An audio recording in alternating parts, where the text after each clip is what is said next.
Som un centre amb una àmplia oferta formativa. Impartim totes les modalitats del batxillerat i l'alumnat podrà escollir entre 16 itineraris diferents. A més, dintre de la modalitat artística, som l'únic centre de les Terres de l'Ebre que imparteix l'itinerari de les arts escèniques. El batxillerat és una etapa exigent, quant a constància, esforç, treball, organització. Per això, tot el professorat sempre vetllem per acompanyar l'alumnat, fent-li un seguiment personalitzat per tal de que pugui aconseguir les seves fites d'una manera molt exitosa.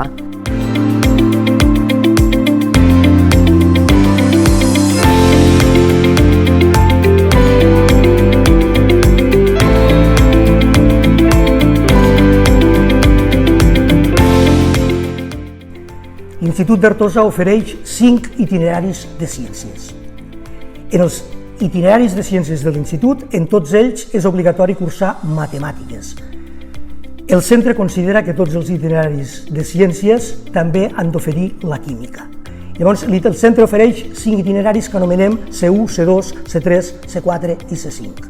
En el C1, l'alumne, les dos que tria són la física i la biologia.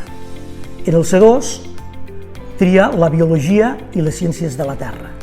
En el C3, la física i el dibuix tècnic. En el C4, la física i les ciències de la Terra i del medi ambient. A més, el centre ofereix un 5è itinerari, C5, on en lloc de cursar 4 matèries de modalitat cada curs, ne cursa 3. I a primer, una matèria específica, com pugui ser un segon idioma, una psicologia, una sociologia, la religió, i aquest itinerari a segon ve completat en la matèria d'electrotècnia.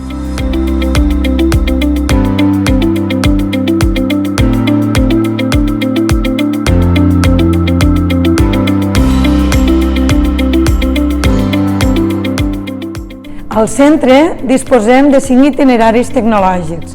Als 4 primers itineraris, els alumnes cursen les matèries de tecnologia industrial, de física i de matemàtiques, i després poden escollir entre química, dibuix tècnic i electrotècnia. El 5è itinerari cursen matemàtiques, física i dibuix tècnic, i poden escollir entre un idioma que pot ser francès, italià o alemany.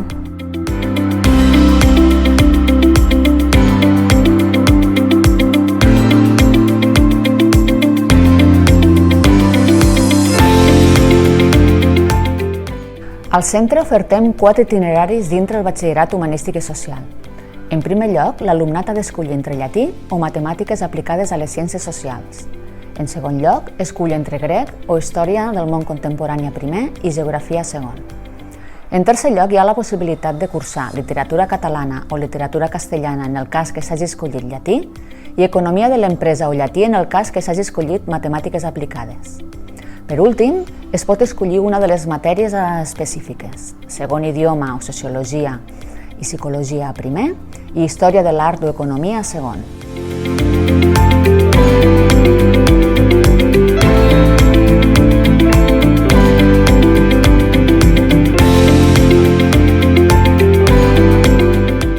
L'Institut d'Artosa és l'únic centre de totes les Terres de l'Ebre que t'ofereix 2 itineraris per al batxillerat artístic.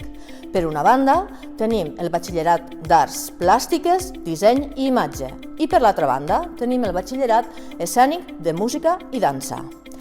Les matèries comunes són Fonaments de les Arts i a segon de batxillerat Cultura Audiovisual. El batxillerat d'Arts Plàstiques t'ofereix l'assignatura de Dibuix Artístic i llavors pots triar entre les assignatures específiques que tenim Disseny, Dibuix Tècnic, Psicologia i Religió. El batxillerat artístic escènic comença en Anàlisi musical 1 i 2 i a primer de batxillerat tu pots fer llenguatge musical o canviar-la per literatura catalana. Les matèries específiques seran Psicologia, Religió, Art Dramàtic, Literatura Universal i Història de la Música. Com segurament ja sabreu, a més de les matèries de modalitat, a primer de batxillerat cal cursar unes matèries comunes. Les matèries que es fan a primer són la llengua catalana, la llengua castellana, anglès, filosofia, ciències pel món contemporani i l'educació física.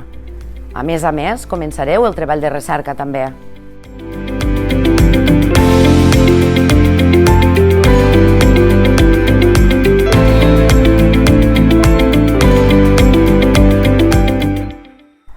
El treball de recerca és una de les faenes que necessiten més implicació de l'alumnat durant el batxillerat, perquè aquest treball val un 10% de la nota mitjana del batxillerat, és a dir, perquè ens entenguéssim, val com a 2 assignatures. Per tant, és important que en aquest treball intentéssim traure la màxima nota possible. I per a això hi ha una paraula grega que ho descriu molt bé, que a mi m'agrada molt, que és meraki. Meraki volia dir posar l'ànima en allò que fem, posar part del nostre jo.